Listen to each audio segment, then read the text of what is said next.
There's a lot of Filipinos. I love the atmosphere here. 1. That is the number sitting between Alexandra Eala and a piece of history no Filipino tennis player has ever held. I'm so honored to be lifting this trophy today. Lifting this trophy does not mean that I will be among the greats. I am motivated to keep working. Not 10, not 5. 1 ranking spot. She is currently number 33 in the world. The Grand Slam seeding cutoff is number 32.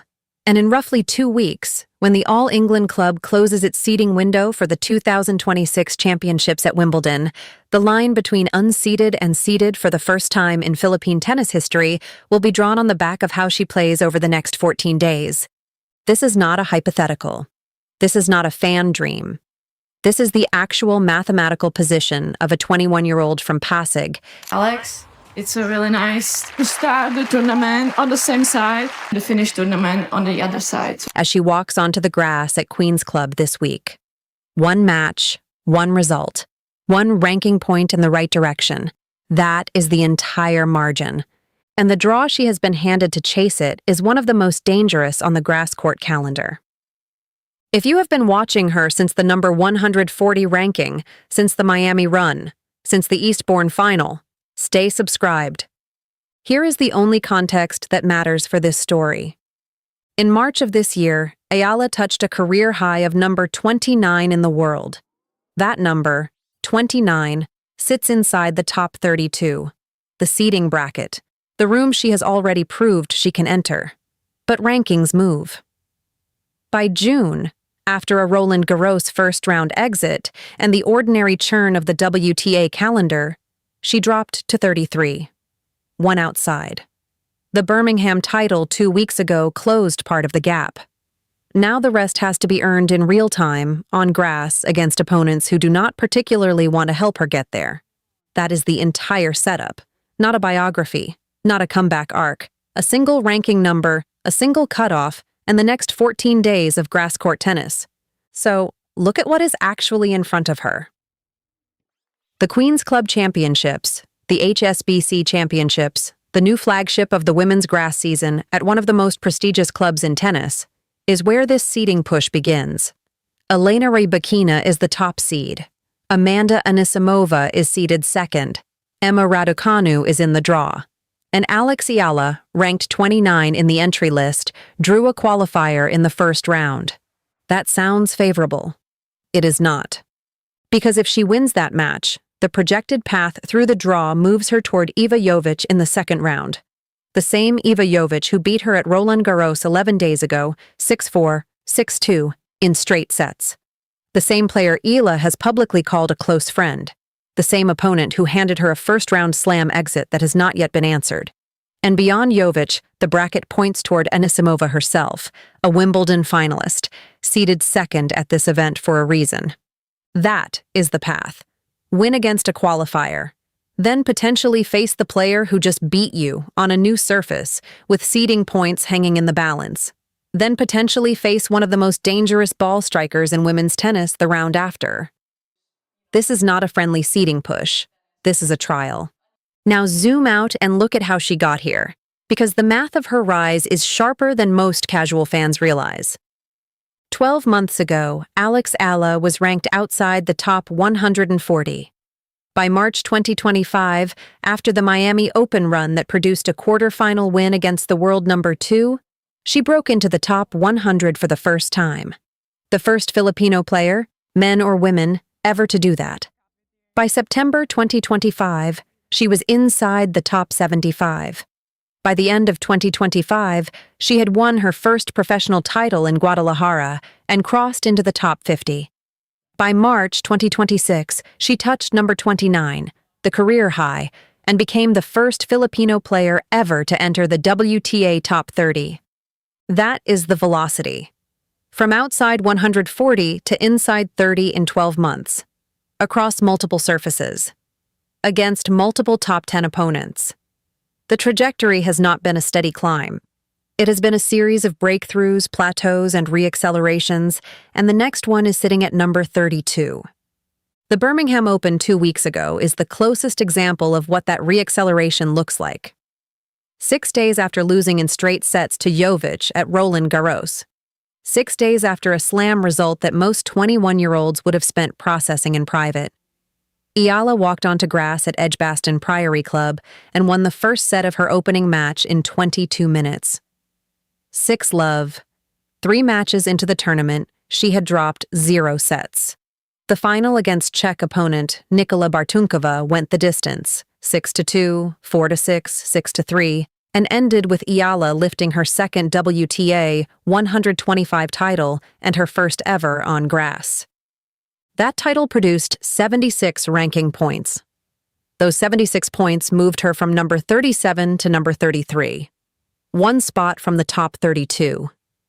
The math is not abstract. The math is on the screen. And here is where the story gets quieter, because the top 32 cutoff is not the only mechanism Wimbledon uses to determine its seeds. Wimbledon is the only Grand Slam that adjusts its seeding formula.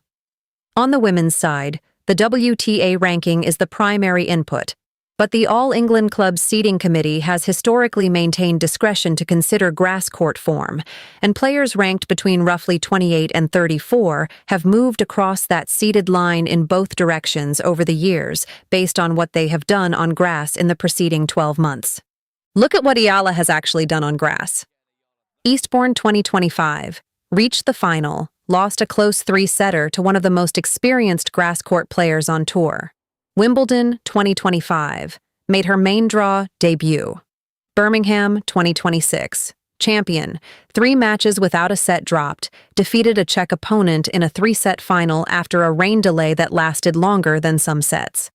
That is a real grass resume built in under 12 months by a player who grew up on the clay of the Rafa Nadal Academy. The All England Club is paying attention to that resume the same way every other tournament committee is paying attention. This is the part of the story that the ranking number alone does not tell you. A player at number 33 with no grass court history is a borderline seeding case. A player at number 33 who reached an Eastbourne final, debuted on Wimbledon's main draw, and won Birmingham. That is a different kind of borderline. That is a player making the committee's decision easier with every match. The fans saw this coming before the rankings did. That is the thread running underneath every part of this story. Sky Sports lead tennis presenter Gigi Salmon said at a public industry event in London earlier this year, not as flattery, but as a statement of market observation, that in terms of appeal and the crowds that follow her, Eala might already be the biggest star in women's tennis. She described the atmosphere at Eala's Dubai matches earlier in 2026, when Eala was still ranked outside the top 40, as feeling like a pop concert. Players ranked outside the top 40 do not generate that atmosphere by accident. They generate it because a market saw something the rankings had not yet ratified. Kim Clijsters, 4-time Grand Slam champion, 2-time world number 1, Belgian, with no nationalistic reason to elevate a Filipino player, went on Andy Roddick's podcast and used the phrase Michael Jordan in the Philippines to describe Eala's cultural position. Then Clijsters added the word that mattered most. She said Eala has to be protected like a big star. When a Hall of Fame champion uses protected in that context, she is describing a player whose cultural footprint has already outpaced her ranking. That player gets her seeding when the math finally arrives, and the math is arriving this week. What sits behind these next 2 weeks is bigger than any single tournament. No Filipino player has ever been seeded at a Grand Slam in the Open era. Not in men's tennis.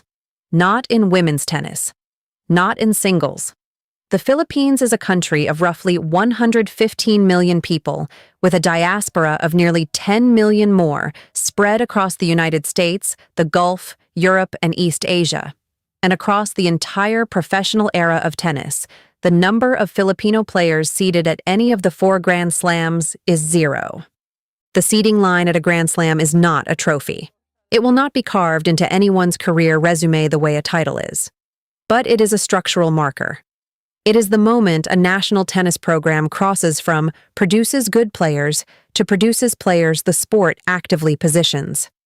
It changes draws. It changes scheduling.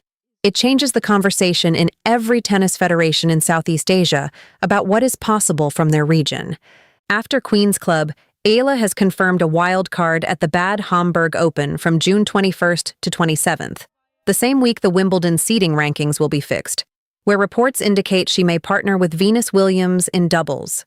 Then, Wimbledon main draw, late June, where her name will appear in the seeded section if the math falls right, and where every tournament that has watched her rise this year will be watching to see whether the seeding produces the deep run the seeding suggests. The serialization is already written. Queen's Club, Bad Homburg, Wimbledon, 3 tournaments, 1 cutoff, 1 piece of history sitting on the other side of it. The honest part of this story is that she has not arrived yet, and the recent record shows it. The Roland Garros first round 11 days ago was her second consecutive Slam first round exit of 2026. The Australian Open ended the same way in January. The narrative this video is built on, the seeding push, the grass resume, the trajectory, has to live alongside that record. 2 slams in 2026 so far. 2 first-round losses. That is the version of the story the number 33 ranking actually reflects.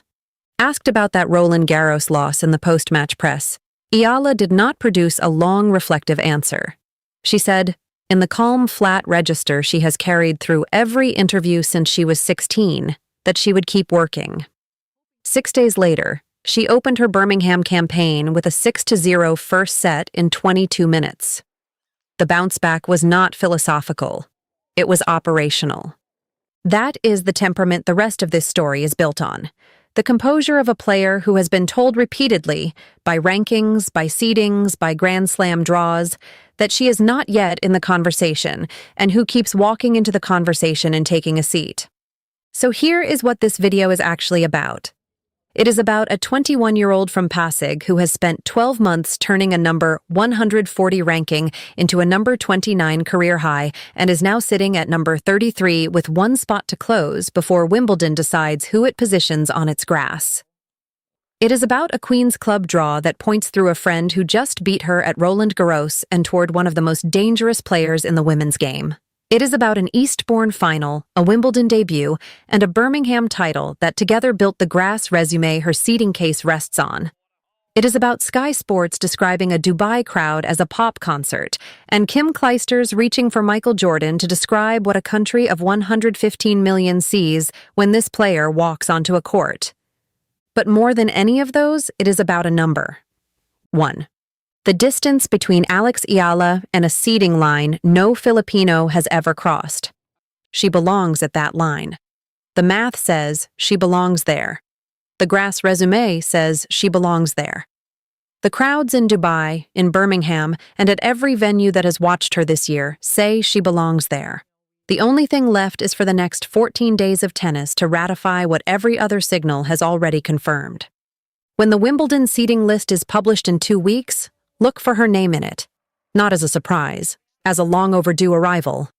And if she is in that list, if the ranking holds, if Queen's Club goes the way her form suggests it can, if the seeding committee weighs the grass resume the way the grass resume deserves to be weighed, then somewhere in Manila, somewhere in Cebu, somewhere in a Filipino household in Dubai or San Diego or Toronto, a child will look at the Wimbledon draw and see, for the first time, a name from her country printed in the seeded section.